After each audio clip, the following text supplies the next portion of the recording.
നമുക്ക് സിനിമ പോയാലും ഷക്കീലെ വെച്ച് അഭിനയം നിർത്തിയതിനു ശേഷം ഞാൻ പിന്നെ പടത്തിന് നോക്കി നിർത്തിയില്ല. അന്ന് അത് പോയിക്കളയാ. വിവേട്ടൻ മലക്കോയിട്ട് വന്നിട്ടുണ്ട്, നമുക്കെന്നാ വ്രതം മുറിച്ചാലോ? അന്ന് അത് നോക്ക്. നീ ഏതെങ്കിലും ഒന്നിട്ട് ഉറച്ചു നിൽക്കടാ. എന്റെ കല്യാണം ഉറപ്പിച്ച് നിന്റെ കല്യാണം ഉറപ്പിച്ചാ എടാ നീ ഒരു അക്ഷരം സെറ്റായ ശേഷം നിങ്ങളോട് പറയാന്ന് വിചാരിച്ചിട്ടാ. നിങ്ങളോട് പറഞ്ഞേ ആ ചായപ്പീടിയിൽ നിന്നെ അന്വേഷിച്ചിട്ട് ആള് വന്നിന്. പോയില്ലേ മുടക്കിയപ്പോ സമാധാനം എല്ലാവർക്കും. മുടക്കിയിട്ടൊന്നുമില്ല, എന്തെല്ലോ നല്ല പറയുന്നുണ്ട് അനീവന. ചങ്ങായി പ്രത്യേകിച്ച് എടുത്ത് പറയുന്നുണ്ട് അനീവ കള്ളും കഞ്ചാവും തിരിയടിക്കും.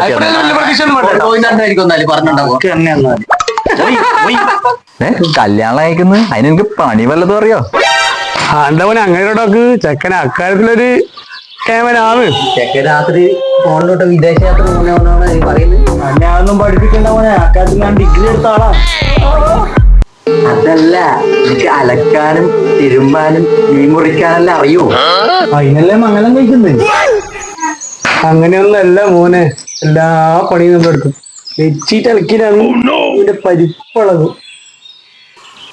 ബെഡ്ഷീറ്റിന്റെ കാര്യം പറഞ്ഞപ്പോ ഓർക്കുന്നു, ഒരു മീറ്റിംഗ് ഉണ്ട്. പോടും നല്ല കാലാവസ്ഥ, മീറ്റിങ്ങിന്റെ ഒറ്റ കാലാവസ്ഥ. പോടും ഓന്റെ മീറ്റിംഗ് ഓനെന്തായാലും അലക്കാനാറ്റം പോയതായിരിക്കും. അല്ല നമ്മൾ രാവിലെ അലക്കിട്ട് ഇപ്പൊ കുറച്ച് കഴിഞ്ഞാൽ മീൻകാരൻ വരും, നേരം വിളിക്കും, പോവും, മീൻ മുറിക്കും, കറി വെക്കും. ഫ്രഷ് ആയി കിടന്നെടുത്ത് പൊരിച്ചോട്ടാ.